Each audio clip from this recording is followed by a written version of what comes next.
If you want to lose the weight for the last time, visit myphdweightloss.com. Glad to have you joining me today in the PhD Weight Loss and Nutrition Studio.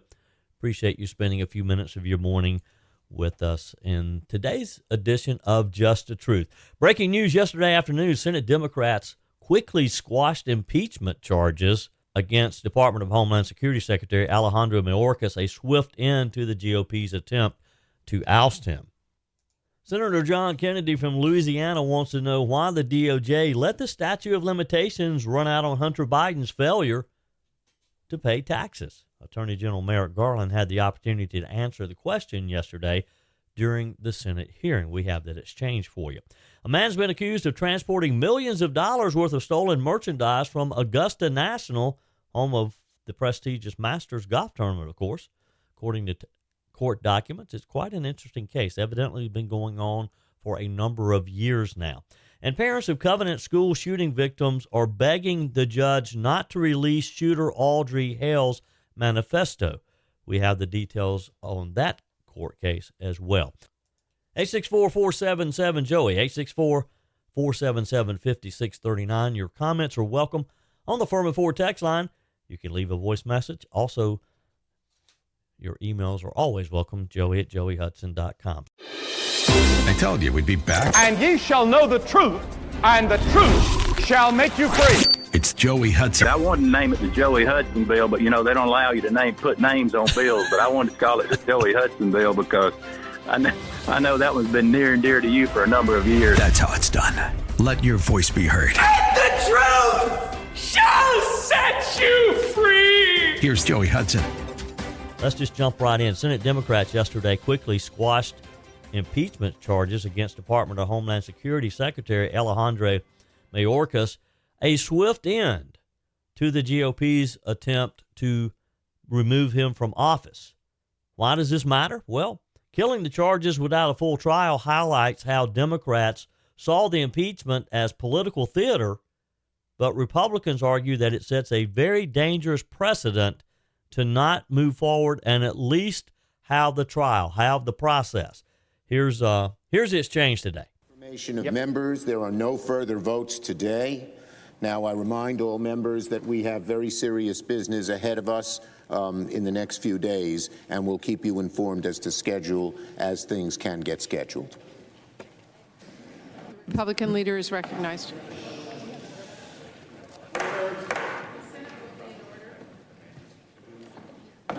The Senate will be in order. Would senators please take their conversations to the cloakroom? Madam President, we've set a very unfortunate precedent here. This means that the Senate can ignore, in effect, the House's impeachment. It doesn't make any difference whether our friends on the other side thought he should have been impeached or not. He was. And by doing what we just did, we have, in effect, ignored the directions of the House, which were to have a trial. We had no evidence, no procedure. This is a day that's not a proud day in the history of the Senate. So here's what happened yesterday. Senators voted along party lines to rule the articles of impeachment unconstitutional for not meeting the standard of high crimes and misdemeanors.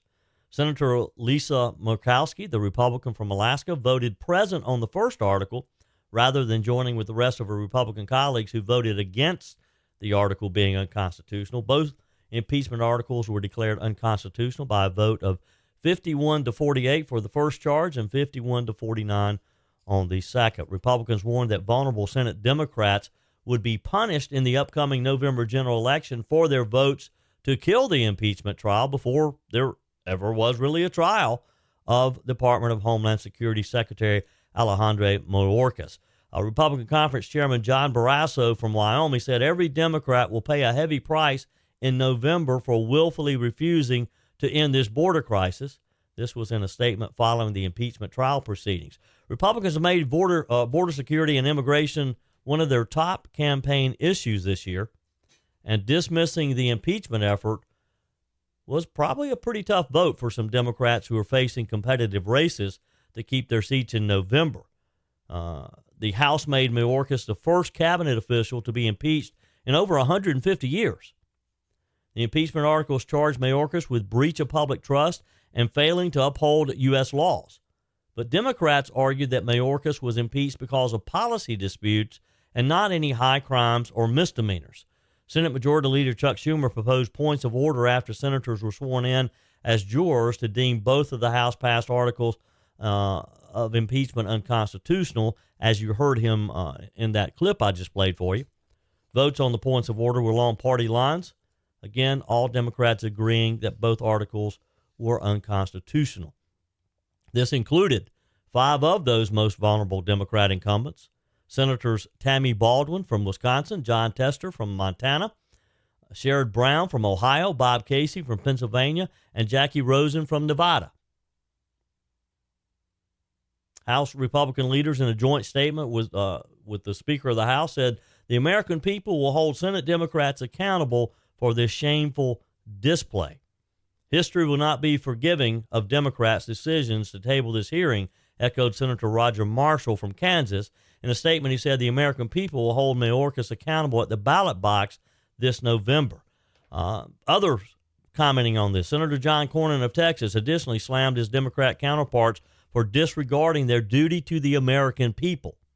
In his own statement following the decision to vote in line with his party, Tester said Montanans want real solutions that secure the border, not partisan games from D.C. politicians.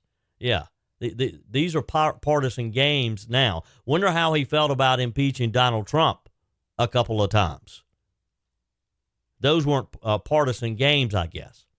He urged President Biden and Secretary Mayorkas to use their remaining executive authorities to help secure our border, he said, and asked his colleagues in the Senate to revisit the bipartisan border package that was abandoned following former President Donald Trump's public disapproval. Tester's race is considered one of the most competitive races in the country as we head towards November.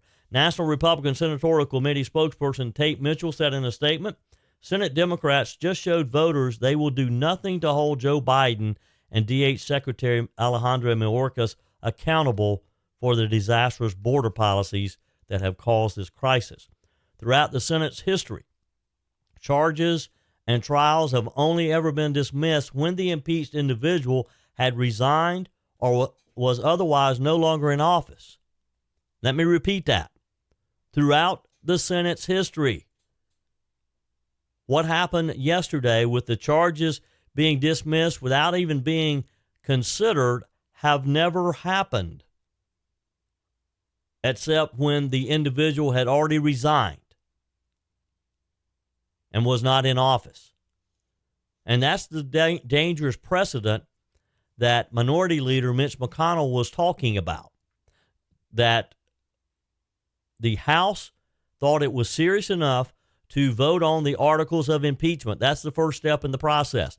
So now it's time for a trial. It's time for the Senate to do their job. In effect, what happened yesterday, it would be like the judge is throwing a case out of the court before the jury has a chance to even hear the case.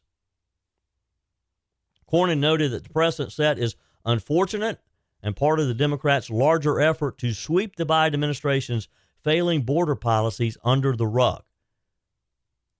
Senator Josh Hawley said in 2020, Dems voted to impeach Trump without even charging a crime. Today, they voted that a felony cannot be an impeachable crime. It's beyond absurd. And he's right. It is. While Republicans denounced the proceedings that unfolded on the Senate floor yesterday, President Biden's administration were rejoicing, celebrating. Mia Ehrenberg, DHS spokesperson, in a statement said today's decision by the Senate to reject House Republicans' baseless attacks on Secretary Mayorkas proves definitively that there was no evidence or constitutional grounds to justify impeachment. Well, ma'am, no, that does not. What it proves is that we had a vote down party lines yesterday. It does not prove that your secretary, your boss, is not guilty. Look at the border. Look at what the fiasco, the chaos at our border. And you should have enough sense to know that, yes, we have a problem and that your boss is not doing his job. Ian Sams, White House spokesperson for oversight and investigations, added in his own statement, once and for all, the Senate has rightly voted down his baseless impeachment that even conservative legal scholars said was unconstitutional. He also noted that Biden and Mayorkas would continue doing their jobs to keep America safe and pursue actual solutions at the border. Well, where are those solutions? When he says they'll continue doing their job, they haven't been doing their job. Maybe he should have said they'll start doing their job. Maybe they'll start closing our border. Maybe they'll start protecting the American people. Are the GOP senators right here? Will the American people really remember this in November and punish the Democrat senators who ignored the problems at the border and the lack of response by Secretary Mayorkas? Maybe the better question is, do you think Mayorkas should have even been impeached by the House to begin with? Your comments are welcome on the Firmin Ford text line. 864-477-JOEY, 864-477-5639. Was this just partisan politics from the beginning? I don't think so. Because we know that Mayorkas is not doing his job, just like Joe Biden's not doing his job. But for them to not even consider it, not even have the trial in the Senate. Now, it'd be another thing if they had had the trial, if they'd heard the testimony, and then they had voted this way, which you would probably expect most Democrats to. But to not even allow the trial to happen, to go through these parliamentary maneuvers and just let it die before anyone has a chance to have their say in this, that was just wrong. 864-477-5639. Am I off track here today? Or you agree? Senator John Kennedy from Louisiana wants to know why the DOJ let the statute of limitations run out on Hunter Biden's failure to pay taxes case. Attorney General Merrick Garland had the opportunity to answer that question yesterday during a Senate hearing. I have that exchange for you in just a moment. First, I want to talk about your weight. I know it's kind of personal, but you've been feeling kind of heavy, haven't you? Your clothes aren't fitting you quite as well as they should. I've been sharing with you for almost 4 years now my journey and my success with PhD weight loss and nutrition. I'm just so fortunate that almost 4 years ago I was introduced to Dr. Ashley Lucas and her team at PhD Weight Loss and Nutrition. In my case, it was at the Greenville office. They have offices in Asheville, Charlotte, and Lake Norman. And if you're anywhere in the world, you can still do this program virtually by calling 864-252-4925. Go ahead and call and set up your first consultation today. If you're thinking about this, or maybe you've been hearing me talk about it and you're kind of on the fence, you haven't made a decision, well, let's go ahead and get going. Let's get started, because summer's going to be here soon. You'll feel so much better out on the beach in that swimsuit with that excess weight gone. Call 864-252-4925. What I love about PhD Weight Loss and Nutrition is it's not a diet. It's not one of these fad diets where you lose the weight and then they just kind of leave you on your own and you gain it all back. PhD Weight Loss and Nutrition is based on the science of nutrition. That's what Dr. Ashley Lucas teaches you about. Your relationship with food, what to eat, when to eat, and how to eat. And once you lose that weight, you're going to have the tools to be able to keep it off. Call today, 864-252-4925, or visit them online at myphdweightloss.com. PhD Weight Loss and Nutrition, the official partner of the Clemson Tigers. Republican Louisiana Senator John Kennedy yesterday questioned Attorney General Merrick Garland on why the Department of Justice allowed the statute of limitations to expire on Hunter Biden's alleged tax crimes. Biden-appointed U.S. Attorney Matthew Graves of the District of Columbia decided not to partner with Special Counsel David Weiss on the Hunter Biden case, leading to the statute of limitations expiring for potential tax charges in D.C. related to the president's son's income from the Ukrainian energy firm, Burisma, where he was paid millions of dollars for sitting on the board of a company he knew nothing about. Kennedy accused the president's son of various tax crimes and asked the attorney general why the DOJ enabled enough time to pass to where Hunter Biden could not be prosecuted. Here's the exchange. Mr. Hunter Biden did not pay taxes on $1 million in 2014 and 2015. And he deducted payments from his income tax for personal expenses when he did file. For hookers, for a Lamborghini, for strip clubs, for sex clubs, for porn website memberships. Why did the Department of Justice let the statute of limitations run? As you well know, Senator. So you can't prosecute? As you well know, Senator, that investigation is being conducted by Mr. Weiss, who was appointed by President Trump to be the U.S. Attorney in Delaware. Much of the investigation you're talking about occurred during the previous administration under Mr. Weiss. Mr. Weiss has continued his investigations. He's now a special counsel. He will issue a report which So are will you explain saying it's those, Trump's fault? which will explain. No, I don't know whether there's fault or not. Mr. Weiss will explain this in his report. But we can't. Mr. Hunter Biden walks free on not paying taxes on $1 million from 2014 and 15 because the Department of Justice let it happen, right? Again, I'm not going to comment on decisions made in a pending investigation. In the end, Mr. Weiss will issue a report. I will provide the report to Congress. You will be able to question Mr. Weiss as to his reasoning, and he will be able to defend his reasoning. Would you come with Mr. Weiss when he does that? I'm not going to know the intricacies of Mr. Weiss' investigation. There would be no point. It's Mr. Weiss who's responsible for this investigation. But you were head of the Department of Justice. Yes, and I've appointed him as special counsel so that he can independently investigate this matter. Yeah, and somewhere along the way, enough time elapsed to where Hunter Biden will not be able to be held responsible for some of the more serious crimes that he committed. Kennedy accused the DOJ of allowing Hunter to be a free man despite allegedly committing a crime, he said. Again, I'm not going to comment on decisions made in pending investigations, the AG said. In the end, the special counsel will issue a report. Well, again, it's too late. So he'll issue a report. But we know nothing's going to happen in the tax case, which could have had some of the more serious ramifications for Hunter Biden. Kennedy asked Garland if he would accompany Weiss to testimony, but the Attorney General said that would be pointless. A man has been accused of transporting millions of dollars worth of stolen merchandise from Augusta National, home of the prestigious Masters golf tournament, according to court documents.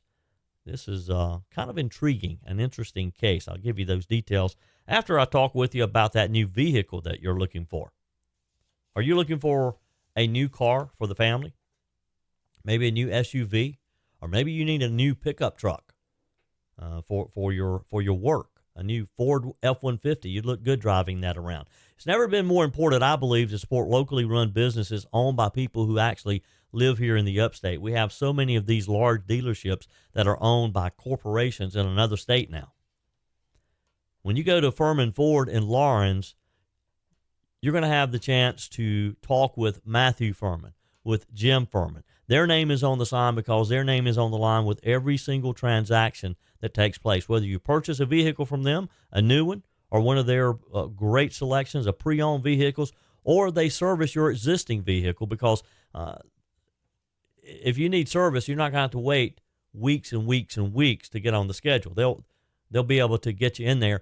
And here's a couple things you need to understand. Doesn't matter if your vehicle is a Ford or not. They service all makes and models, and you do not have had to purchase your vehicle there either. They'll service your vehicle regardless of where you purchased it.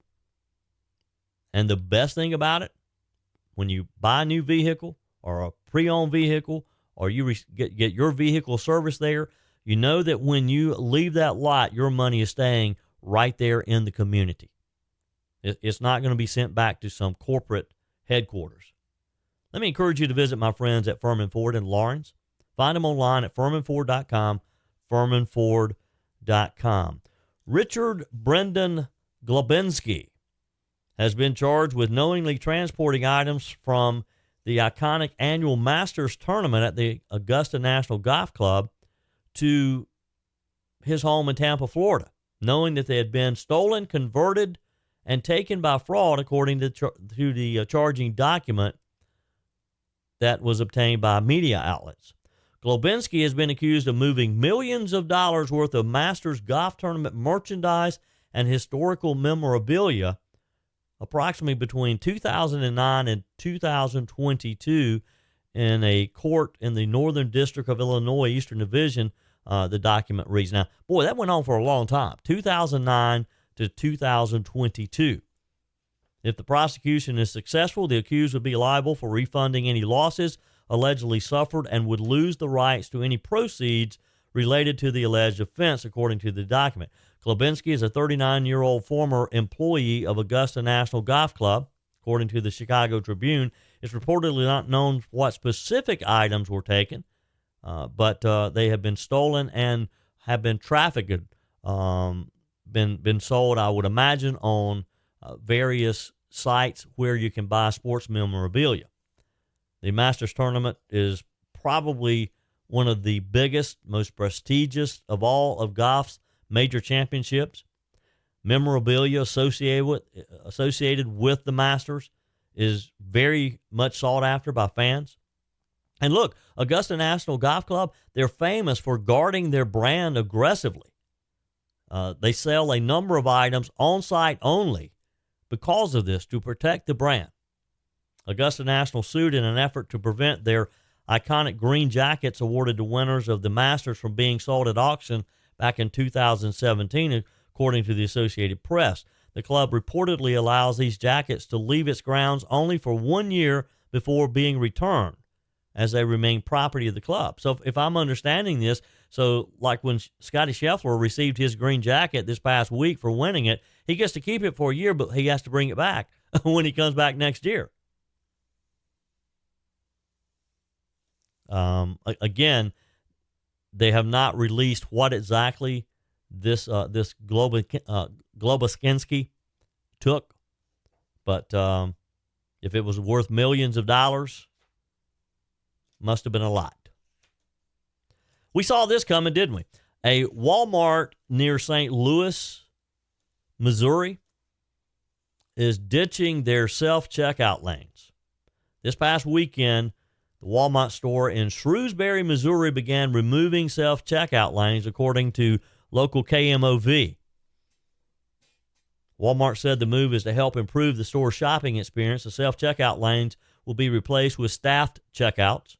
The changeover at this store is expected to take around 2 weeks to complete, they said. Some of the biggest retailers have recently been reevaluating their self-checkout lanes. You know, self-checkout lanes became a real fad. I mean, they were popping up in all the major retailers, even in places like Lowe's. I mean, I went to my favorite Lowe's not long ago, and they're in the regular checkout section, there's not a single man at checkout booth there, period. I have to go over to the pro section if I want some help with a checkout item. According to this report, back in March, Target stores nationwide began limiting their self-checkout lanes to 10 items or less to accommodate customers shopping for larger items. Target said it's staffing more traditional checkout lanes with human cashiers. Also last month, Dollar General said it was removing self-checkouts from 300 of its stores that have some of the highest levels of shoplifting. In other Dollar General stores, self-checkouts will be limited to customers with 5 items or fewer. Retailers said that self-checkout lanes make theft easier since no employee is ringing up the items people buy. We could have told them that, couldn't we? When this whole fad started, I knew it would never last. Now, to be honest, there are times that I like the self-checkout. If I have just a few items and I can get through it more quickly, that's great. But there are other times when I have a lot of items, or maybe items that maybe the price, I'm not sure about the price on the item, where you need a clerk. You need a live person helping you. On the Firmin Ford text line, Susan writes, I've got an LED bulb that's been burning nonstop for 10 years. I hate those spiral compact fluorescent bulbs because they contain mercury and last no longer than incandescent bulbs. This is in relationship to a story I talked with you about in yesterday's episode, where the Biden administration has introduced additional regulations. You know, they haven't found the regulation they don't like yet. And the way they are changing the way we shop is by regulation. One of the latest is that soon, and actually now, it's hard to find anything but LED light bulbs. But now they're forcing the manufacturers of the LED light bulbs to make them even more energy conscious, which is going to drive the price up of the bulbs. And even though they last much longer, some of us, like me, won't live long enough to experience the savings.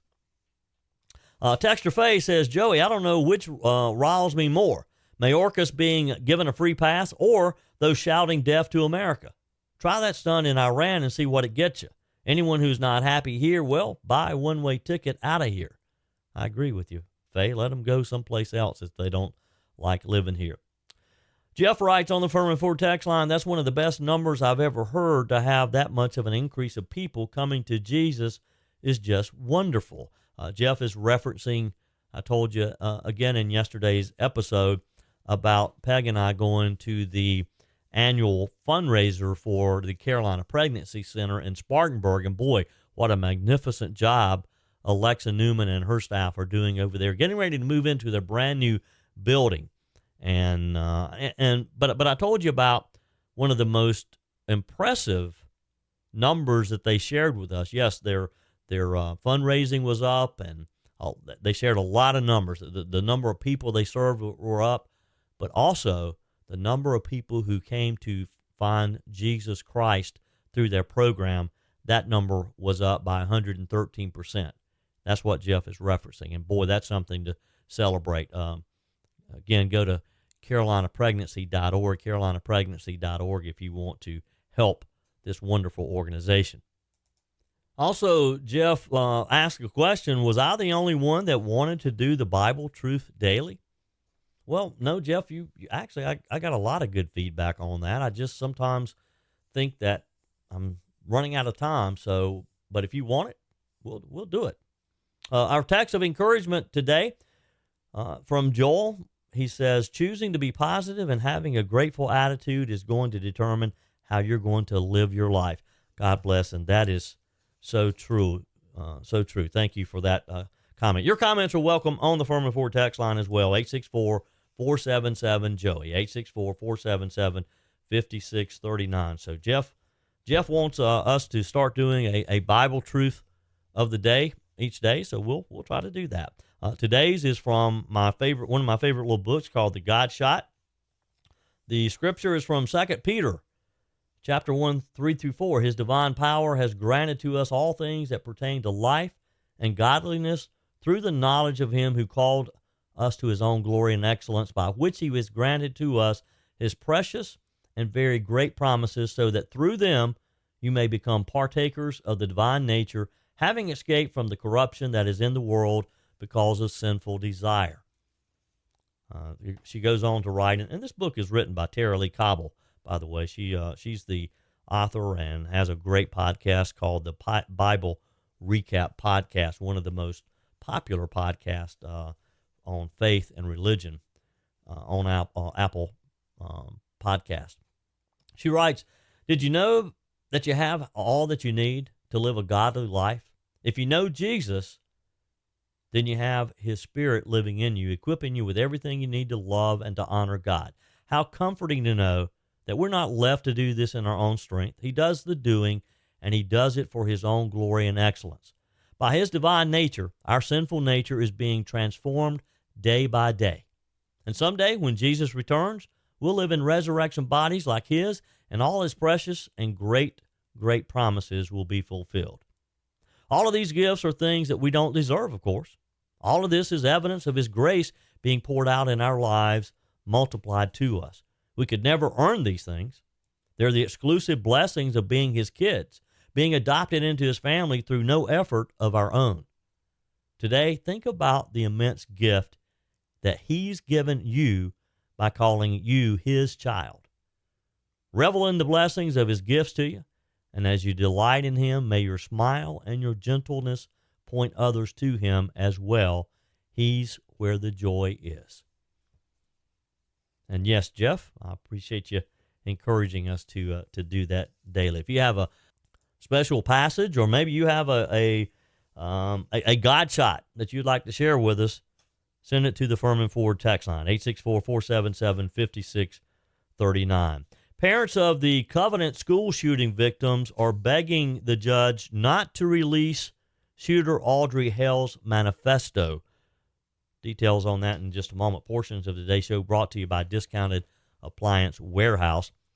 DAWPickens.com is where you can find them online, or just take the short drive over to Pickens.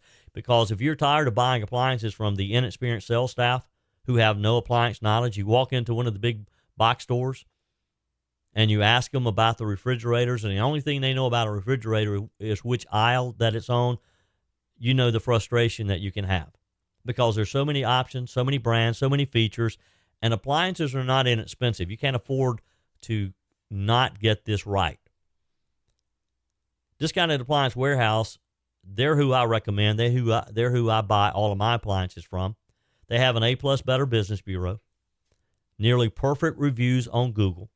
And the team at Discounted Appliance Warehouse, they have the knowledge that you need to have the confidence in your purchase, to make sure that you feel good about what you're buying, what you're spending your hard-earned dollars on. They'll show you around their warehouse. They have over 11,000 square feet.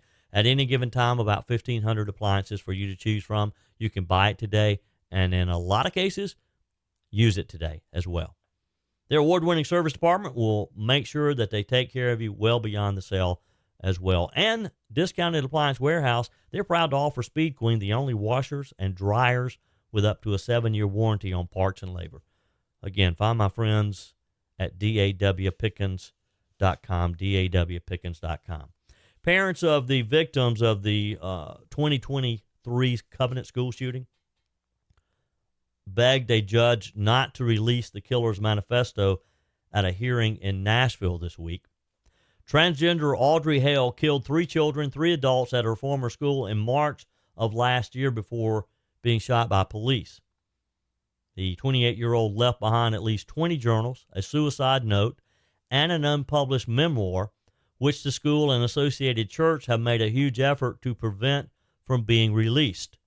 Media companies and free speech advocates are suing to make Hale's writings public, citing the public's right to know what motivated the shooting. At the second day of the hearings yesterday, the court heard from victims' families. One written affidavit presented in court implored Judge Miles to bar the release of the writings. Aaron Kinney, whose 9-year-old son, William, was killed by Hale, said, "I will not stand by to allow these shooters' writings to be published in any way. This mass murderer doesn't get to speak from the grave. I find my heart heavier with grief than I could ever imagine. I must live through every single hour that my child is gone from this world. Despite this immense pain, I implore you to serve what little justice you can." Free speech attorneys are arguing for the manifesto's release have previously addressed parents' statements, pointing out that while they may be traumatized, the matter should not be decided by them, according to these free speech advocates.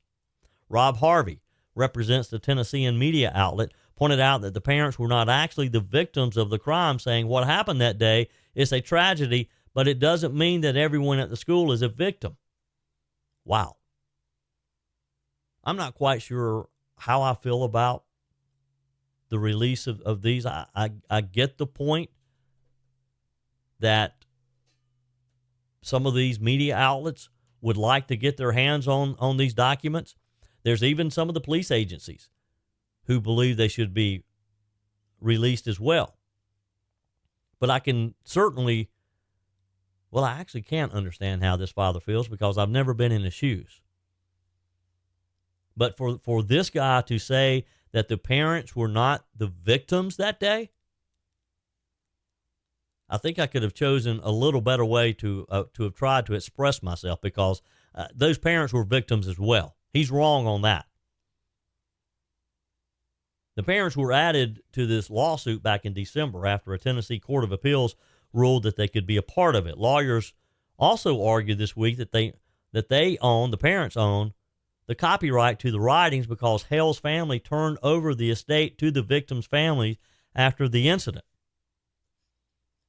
Eric Osborne, who's an attorney for the family, said, "Imagine us going to Taylor Swift's residence and they collect Miss Swift's writings and found 10 new songs. The families, we are in the same position as Miss Swift. This is copyright and shouldn't be public." Judge Miles didn't seem to be impressed with this, though. He wasn't too keen, or didn't appear to be too keen, on the copyright argument, saying that everything written down is not automatically copyrighted. This might be a federal court issue, but if everything written is copyrighted, then nothing can be public record, the judge said. As at the previous day's hearing, attorney Doug Pierce, who represents the National Police Association, argued that the families of the victims do not have copyrightable interest in the writings and that public interest outweighs the family's wishes.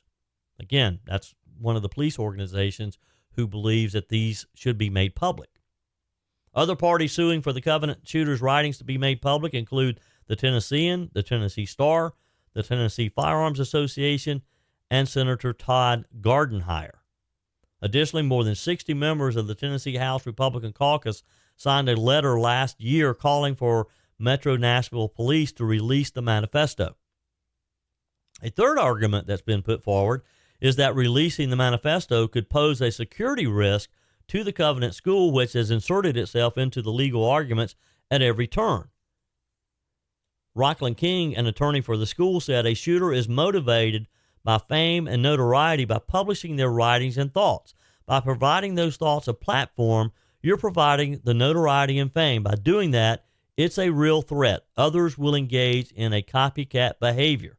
These are 6 to 7-year-olds, and at most 18-year-old, King continued. These children cannot protect themselves. The General Assembly said to you that if it's related to school security, you shall not disclose it.